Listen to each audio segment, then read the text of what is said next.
Hello and welcome to the focal events Dirty Reiver Diaries.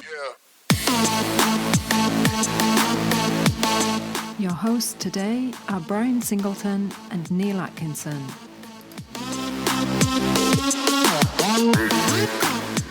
Welcome to the first Panaracer Dirty Reiver Diary, a series of podcasts where we're going to have an opportunity to explore all things to do with the Dirty Reiver.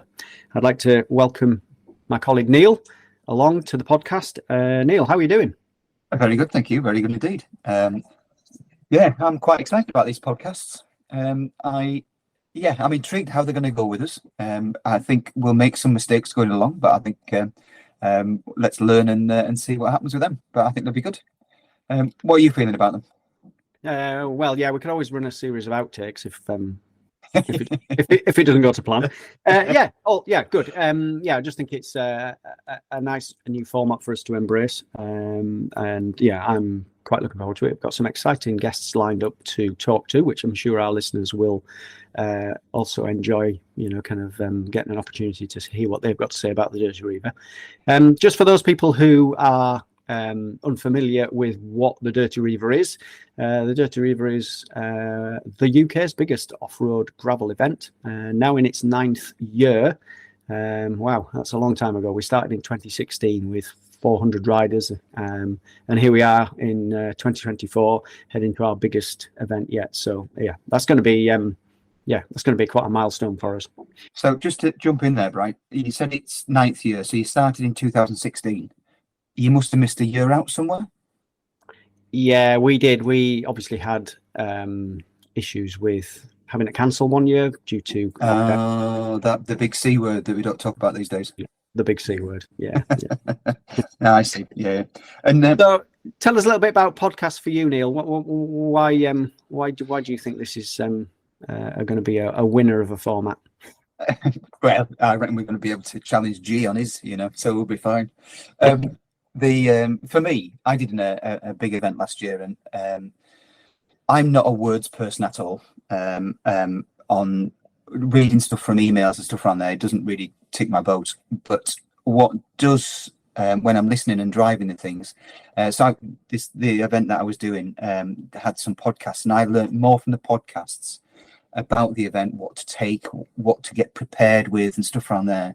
And they had experts on that had done the event before, and it just really helped me. And sort of the audio side of it was so much more engaging for me than anything else. So yeah, that's what I think we should aim to be doing with these is giving the information across in a different format to those people who get bored of reading emails. Yeah, very good. I would agree with that. I think one of the aims of the podcast is to perhaps have a little bit of an opportunity to pass on some of the information, some of the experiences of other riders. As I say, we've got some quite exciting visitors who are going to come and join us. So are we allowed to share who they are, or is that going to be secret every week? I think we'll keep that a secret every week, don't you? Okay, yeah, that's cool. I like that one. Let's keep everybody in suspense.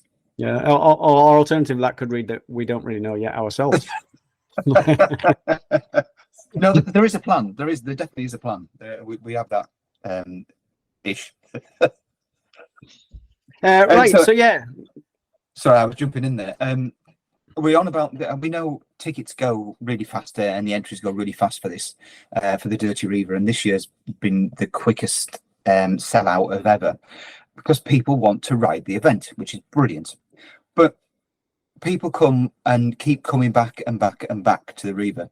But you're the founder of Dirty Reiver, and I'm quite new into organising this information and the event. Why on earth did you start coming up with the idea in 2016 to run the Dirty Reiver? I guess I have to hold my hand up and say that it was a joint project. We had in the business at the time, there were 3 of us. One of our colleagues had been out and ridden many times the Dirty Kansas, I suppose the grandfather of gravel riding out in America, and brought the idea across here. At the time, I was working with another colleague. We were running a 101 kilometre mountain bike event in Kielder. We always had plans to extend that out, and I think that bringing all of those ideas together, that idea of gravel, that idea of long distance, the uniqueness of Forestry England's Kielder Forest, I think of bringing all that together really led to the perfect event, and has, as they say, that's what's inspired people to come back time and time again. Fantastic route, fantastic format. So yeah, and to be honest, and hats off to you guys for doing it. And I think it's an awesome event. It really is. But my biggest question to you now is, people are jumping on, and we sold out this year in 4 hours to ride the event. How many times have you ridden the event itself? How many times have you ridden the event? I've never ridden the event, Neil. I would pass that mantle across. I'd pass that mantle across to you. I think you've ridden more Dirty Reiver events than I have. However, I have ridden a route maybe just under 15 or so times, because as an organizer, you need to get out and about and pre-ride every single year. The route doesn't just remain the same every year. We do pre-ride, we do explore, we get out and about, we find new areas, keep it fresh. Yeah, because every 3 years the route changes. Is that correct? Yeah, we normally try and give it a bit of a spruce up. Every 3 years is usually about right. So anybody coming back, revisiting or re-riding, or our loyal followers who come back year on year, they're going to get something fresh. Yeah, no, it's good. I can remember doing it with a friend once, and our mantra going round, because I've always got excited when I've started. As soon as we're allowed to set off, because it's not a race. As soon as we're allowed to set off, I always get excited and burn too many matches, as they say, too soon. But our mantra was, "There's 200k. There's 200k," and we just kept doing 200k. As soon as one of us started to get a little bit more excited than the other one, it was like 200k, calm down. And that really helped us. That was one of the last ones that the event I rode, and it really did help with that. It really did help. But yeah, it's a long way, it's 200k, especially off road. But you soon forget about the distance, because it's a beautiful, beautiful environment up there. It's wild, it's stunning. You've got all kinds of weather. I just think it is an absolute stunner. I really do, and I think it's a brilliant event. I really do. So, obviously, you've swapped hats. How does it feel now, having been a Dirty Reiver rider, someone who's ridden the event, and now they've seen the other side? I mean, you're in a unique position. You're on the other side of the fence now as an organizer. How's that?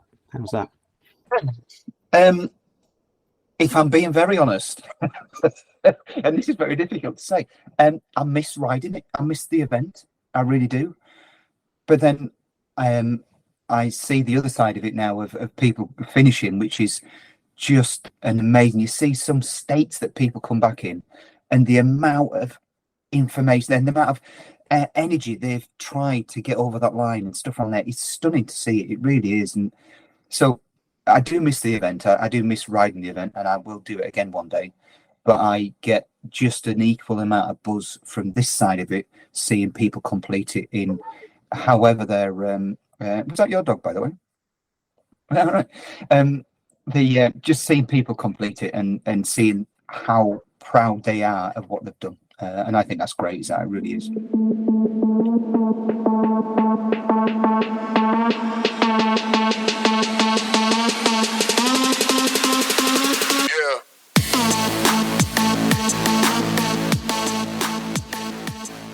We're going to have quite a few first-time finishes this year, and that brings us around nicely to our first guest. Very excited about this one. We've got somebody who's new to the Dirty Reiver, but also very new to gravel riding. This is going to be somebody who has a lot to share with us on what it's like becoming a gravel rider. Super excited to be able to introduce Amy Hudson. For those of you who are avid YouTube watchers, check out Amy's channel. It's Amy Cycling Adventures. and it's going to be great just to spend a bit of time talking to her about her experiences.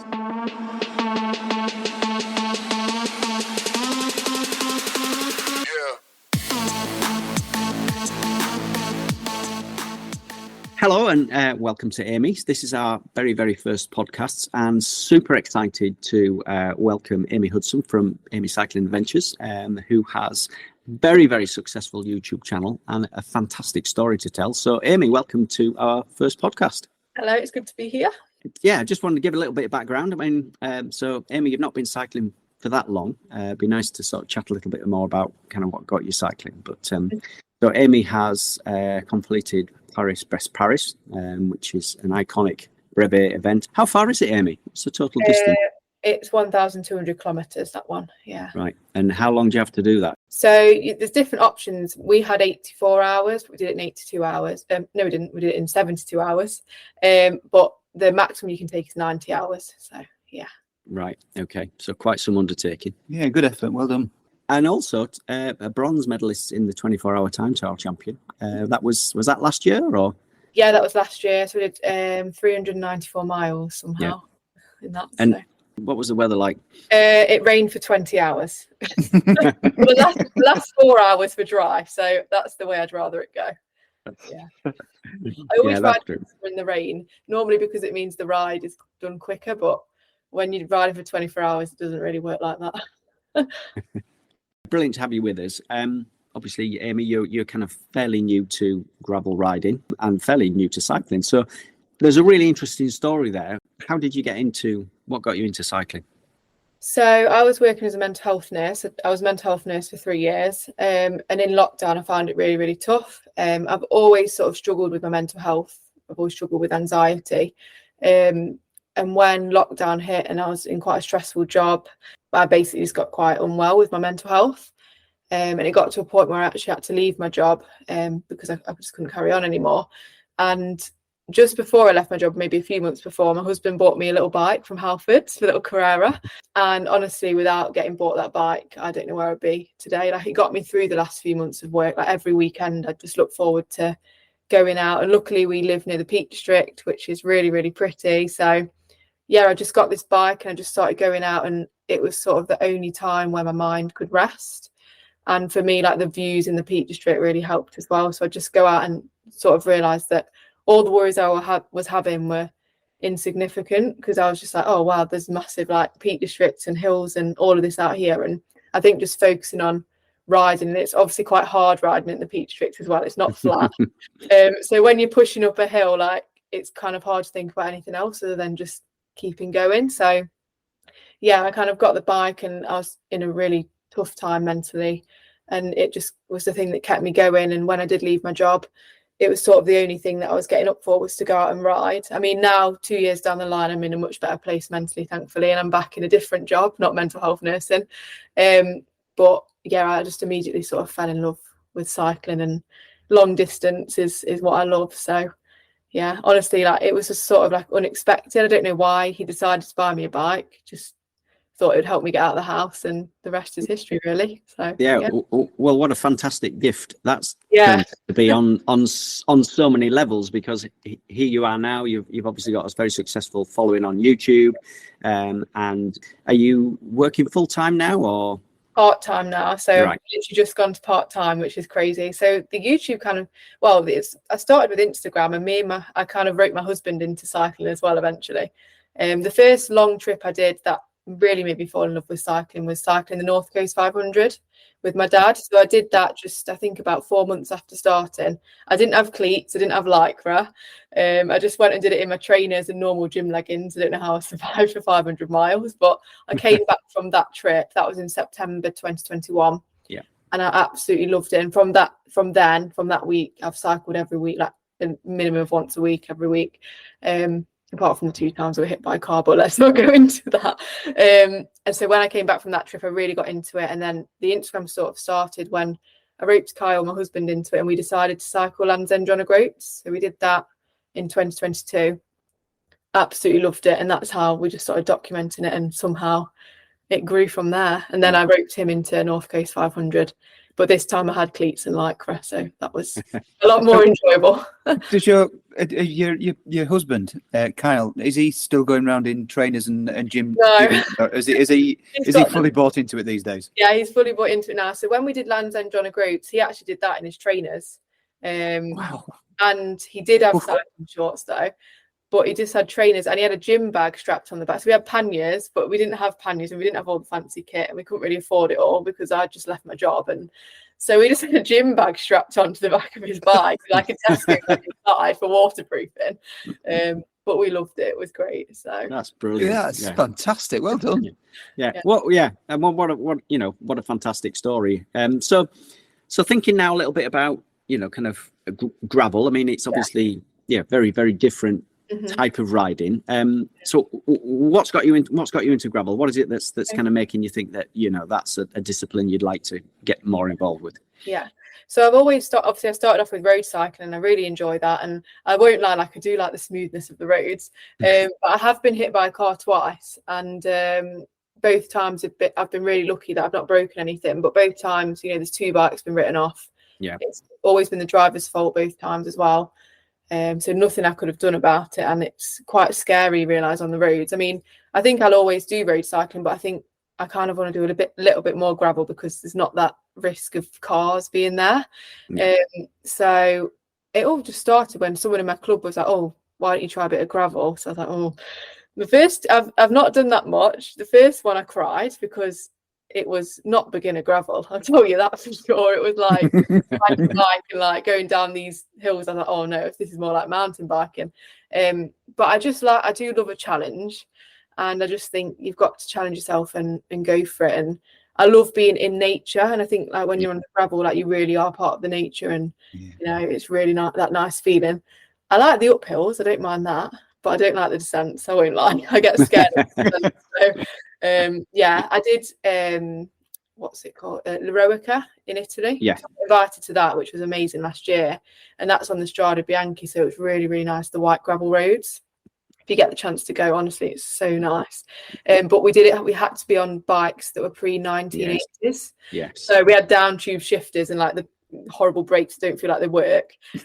So that was my first proper experience of like descending on gravel. So I feel like with my bike that's got not down tube shifters and the brakes that actually feel like they're doing something, I'll feel a little bit more confident.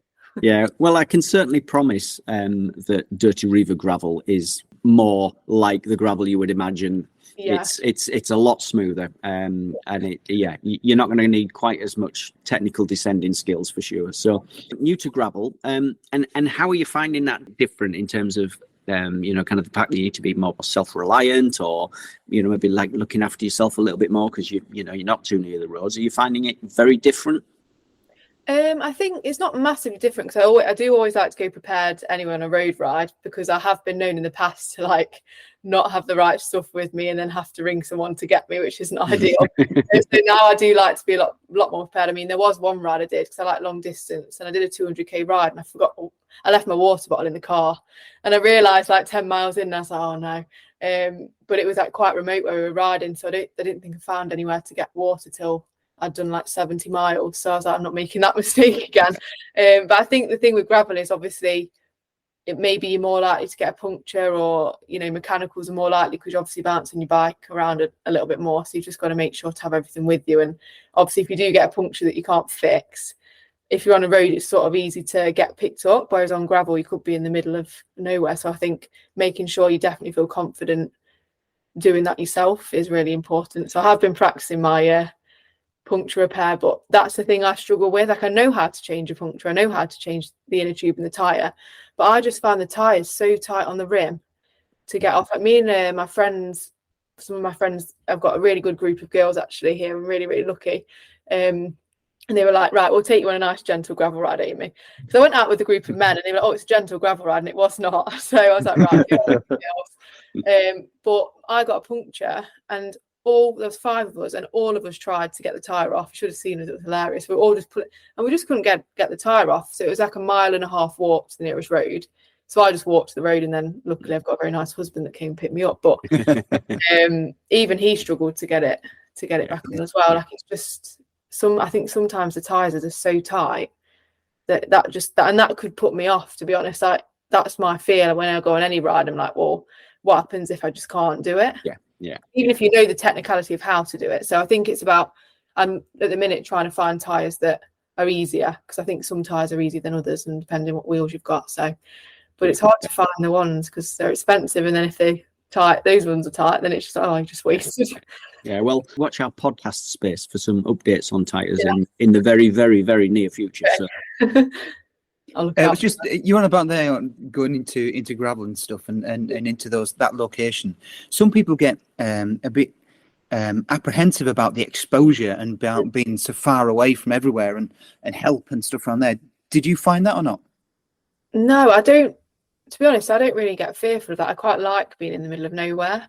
I mean, I've not done loads of gravel yet. I've only done, a handful of rides, but I've never really felt scared of being sort of in the middle of nowhere. I mean, I've grown up going camping and things like that, and I just like, when you go somewhere and it's silent and nobody's around, I quite like that. And I normally do always ride with somebody else. Normally me and my husband ride together, which is nice. So I'm never fully on my own.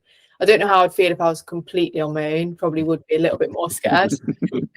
If you've got no phone signal, then that would maybe, be a bit more scary. But I suppose it's about being self-sufficient, isn't it? And thinking of all the possibilities, which I normally do with my anxious mind, and having everything with you that you need. So I guess a big thing is having enough snacks and food and layers, because the weather can change so quickly, can't it? And that's a really important thing. Obviously, you're dipping your toe in the water with gravel. Obviously, Dirty Reiver, we do get quite a few people who are like yourselves, maybe first time. If you were to think of 3 things that you would recommend somebody as a first time to gravel, make sure that either they've got with them or certainly think about in terms of preparation, what would be your 3 things that you would say, right, your first time to gravel, you need to make sure you've got A, B and C? What would you go for? Oh, I'd say definitely a good raincoat, because that is so important. Like, you do not want to be having a coat that's, like, I've had coats before and they say they're a raincoat and then it rains for half an hour and you drench through to the skin. And it's a horrible feeling, and then you get cold and you can't warm back up. So definitely say that. I'd say number 2 is snacks that that you've used before. Like, if you're doing a long ride, it's really important to keep fueled up. So take enough snacks to last, and also practice before, like, getting your body used to eating on a bike, because I think a lot of people are like, I'll try this snack and I'll eat while I'm riding. And you've never tried it before, and then you can get an upset stomach, which you don't want. So I always, now my body's fine eating quite a lot while I'm riding, but when I first started riding, my body couldn't cope with it very well. But you need so much energy when you're riding. I know a lot of people use like the carb drinks and the gels and things.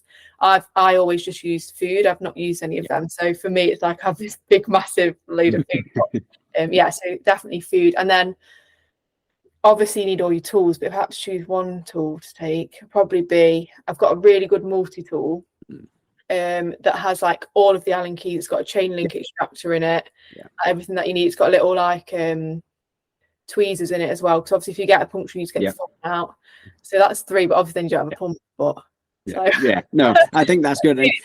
I think that second point you made about real food and having used it beforehand is really important. And I think just to add to your third one there is knowing how to use be able to carry out some super simple repairs. I think they think that's that's pretty important as well. And I want to ask you a question about your waterproof as well. Would you prefer a waterproof with a hood or without a hood?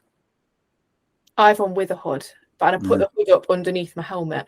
Yeah, it does keep a lot of it keeps you warm and a lot of wind and rain out, doesn't it, at times? Yeah, especially with having long hair as well. Like if my hair gets wet, then it's just dripping down my back. Yeah, to be honest, you're talking to the 2 wrong people about that, aren't you? One thing as well that we've actually got recently, my husband absolutely loves. He's got like a flask that fits in his water bottle cage. Oh right. So he always takes a coffee, and we've tried it. It lasts for like. He had it for 8 hours. He had it 8 hours after. So he made it in the morning and he had it 8 hours after, and it's still hot. So, like that one. I don't drink coffee, but I'm definitely going to take hot chocolate in that. Yeah, good tip. Yeah. So obviously this is going to be your first Dirty Reiver. I assume you're looking forward to it, and if so, what are you looking forward to? I'm really looking forward. Do you know what? One of the main things I'm looking forward to is actually just meeting all the other riders. I think that's the great thing about these events is I love just meeting other cyclists, and obviously everyone's there because they love cycling. So I'm just excited to see everyone else and meet everybody, and just I've never ridden there before, so I'm excited to see the views and be inside the countryside and just enjoy it. And I think you always make so many really nice memories from a bike ride like this. So yeah, and I think the Reiver is, or certainly Kiel de Forest is very, very unique. You definitely get that sense of being on an adventure, being remote. I mean, there's very, very limited phone signal, and there's the sheer vastness of the forest and the intricacy of the network of trails. You're going to have an adventure without a doubt. And all of our riders are so easygoing socially. They're really easy to get on with, and you're gonna have a ball. You're gonna have a good time. And we have a women's ride on a Friday, so nice opportunity just sort of test your legs. We've got some nice ambassadors coming in on that. So yeah, it'd be nice to see you taking part in that as well. So obviously, really looking forward to the event. Anything specific training wise you're doing? Are you doing anything different? I'm just building up my miles, really, just making sure I've got the miles in my legs. And I'll do a few more gravel rides before. We are doing Panaracer, which is a little bit different. Right. The cobbles will definitely get me used to shaking around, so that'll be fun. I just think I ride every weekend anyway. I'm always riding long rides, so I'm not really worried about the distance. It's more just, I think the difference with gravel to road is that gravel tires you out a lot more, and obviously you're going slower than on the road. So I think people don't realise the change. I was surprised by. Well, normally I go on a 200k ride, and I do 200k on a Saturday. Like, that's just a normal ride for me now, which is crazy to say compared to where I started, but that's what I've built up to. Whereas a 200k on gravel is just completely different. Like, it's so much harder, so much more tired at the end, because your body's just constantly rocking around, isn't it? And you're having to concentrate as well a little bit more because you're looking that you don't want to hit into a stone and stuff. So yeah, I think it's completely different, but yeah, just more practice off road, and hopefully it'll be okay. But I'm excited now, and I'm happy that you said there's no phone signal, because it's actually really nice, because I think we're also addicted to our phones, and especially with me doing like YouTube and Instagram, it can be easy just to like be on my phone too much, and like always checking. I'm always having messages, and I always feel like I have to respond to everyone, and I really enjoy that, and like, it's nice, but sometimes it's like I need to be put in a situation where there's no signal, so I don't have a choice. So that's going to be really nice, just to be in the moment and it's nice when you're at the Reiver event village, you're not seeing people walking around looking at their phones. People have to resort to the old-fashioned way of having a chat and saying hello and that kind of thing. So I think to be honest, that adds to the social side of it, the fact that you've got no other option to sort of chat. So obviously thinking back, you've obviously had a lot of experience of different types of biking, and you've always had some fantastic adventures on your bike. In terms of kind of looking back on those, what things do you think are transferable or are likely to stand you in good stead when you come to the Reiver? I think it's learning from past mistakes. So on Paris, I got really, really bad saddle sore. So I think it's making sure that your saddle is comfy before the ride, mine's not, and that your bib shorts are fitting you properly, and you've worn them in a little bit, so they're comfy. And I think just having like an experience of a variety of rides will hopefully help me as well, because I've experienced like riding in the cold and the wet. Like, I'll go out in all weather. Riding in the hot is obviously a lot more fun, but I always tell myself, if I planned a ride, to do it anyway, because I always have rides in the diary, like Dirty Reiver and other events that I'm doing, and I can't control the weather on those days. So I just tell myself, just go out and ride, even if it's raining, because it's going to put you in good stead for the ride you've got in your diary this year. So I think that will help, because if it's raining all day, it's not going to bother me too much, because I'm used to it. So last year we had Chris Boardman came to the event, and he said something which is true, and there's no such thing as bad weather, it's bad clothing and preparation. I've heard that one. That's what I tell myself as well. Like, if I'm really cold on a ride, I'm like, Amy, this is your own fault, you've not got enough layers on. I always start off now as well, like, not putting too many layers on, because I think because I hate being cold, I sometimes put loads and loads of layers on, but then you warm up quite quickly, especially if it's going to be hilly. So I always just take an extra layer in my back pocket, which I normally never use anyway, but then it's there just as a safety. But it's nothing worse than getting really hot and sweaty, and then you stop for a drink or something, and then you get really cold because obviously your sweat goes cold. It's just, I think layering is key. Like having lots of thin layers that you can take off rather than like a few thick layers. Definitely, yeah. That's yeah. So we're looking forward to seeing you at the Reiver. But tell us a little bit more about 2024. What other exciting plans have you got? I know you hinted that you've got 1 or 2 interesting projects on the go. So so I'm doing All Points North at the end of May. So that's a self-supported 1,000-kilometre ride. Starts from Sheffield, and there's 10 points you've got to get to. The furthest point away is at the border of Scotland, but you have to completely be self-supported. You plan your own route. You're not allowed to share your route with anyone. You're not allowed any help from anyone. You can't book accommodation or anything like that.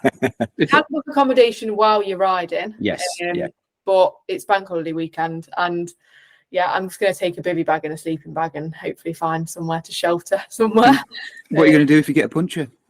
I'm going to fix it myself, hopefully, once I get the tyres sorted. Yeah, that's the thing. I'm sure you'll have plenty of friends to phone call around the north of the country if you get stuck. You can't have, literally, it's in the rules. It says even if you get a mechanical, if someone like says, "Do you want help?" you have to say no. Right. Yeah. So I've got to, but it's going to force me to get better at it. So it is. Yeah. And then the biggest thing this year, which I'm doing with my husband, which will be nice, is the Melia. I think that's how you pronounce it. In Italy, so it only happens every 3 or 4 years. It's a 1,001 mile or 1,600-kilometre ride, and it starts in Milan and it goes south through Italy and back round.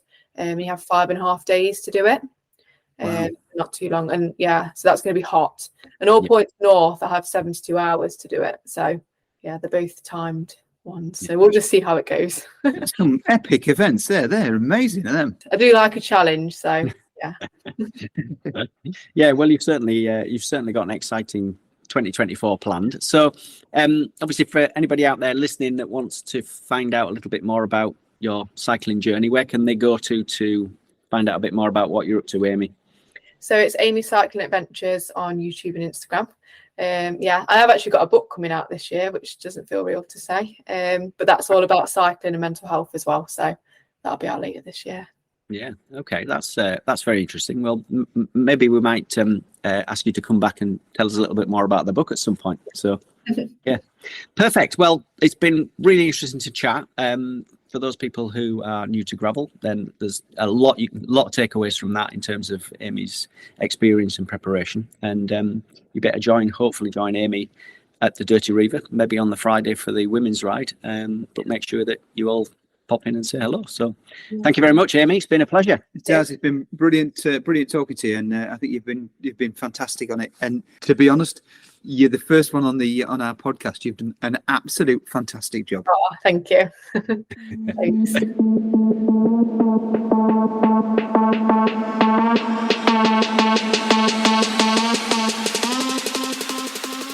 Well, Neil, what an interesting chat that was with Amy Hudson. Yeah, I thought she was very good. She'd gained a lot of experience in a short time. Really, she's only been riding for 2 years. What an insight she's got into endurance stuff. So yeah, good on her. Good on her. Yeah, and I also like the fact that she's obviously thought about riding the Dirty Reiver in advance, and thinking about being prepared ahead of the event and not doing anything too new on the day. So practicing a feed in, making sure she's got comfortable clothing, etc., so that not doing anything or wearing anything new on event day. I think that was quite an important message. I agree with it. I absolutely agree. Just some really good top tips for people there as well. So for people coming to the first time, some really good top tips. Anybody coming to the Reiver, look out, you'll get an opportunity possibly to ride with Amy on Friday, and you can fire your own questions in her direction. I'm sure she'll be happy to indulge. She might be able to sign autographs as well, So, what have we got coming up next podcast-wise? What's in number 2 then, Neil? Number 2, we've got the global go-to guy for Panaracer, Jeff Zell. So that's going to be a really, really good interview with Jeff. He's going to talk about all things tyre related. Yeah, that is definitely a hot topic. Probably the most asked question we get on various Dirty Reiver forums is all about tyres. So, our Panaracer expert, Jeff, will be there on hand to chat about things all to do with tyres. So yeah, that's going to be good. Cool.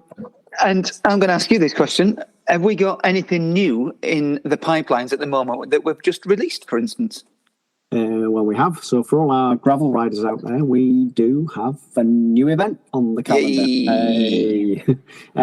It's called Gravel Rocks. And the aim is to celebrate everything fantastic about gravel riding. It's going to be a 2 to 3 day event set in the fantastic North York Moors. And yeah, there's one or two very interesting and unique features about the event, which I won't go into too much detail on, but you can find out more on the website, www.gravelrocks.cc. And yeah, go on the site, have a look. I think it's going to be a cracking event. Yeah, and just to make sure that it's on the 12th to the 14th of July. So right in the middle of summer, so it'll be all glorious and sunshine. We'll have to protect ourselves from this North Yorkshire sun. Perfect. So yeah, I think that's us for this episode. Thank you very much to Amy, and yeah, we'll catch you next time. Happy gravelling. Yeah, happy gravelling. Take care, guys. See you later.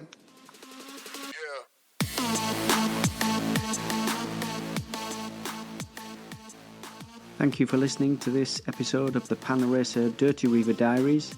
For more information, please visit the website www.dirtyreiver.co.uk or for our other events through the Focal Events website. Yeah.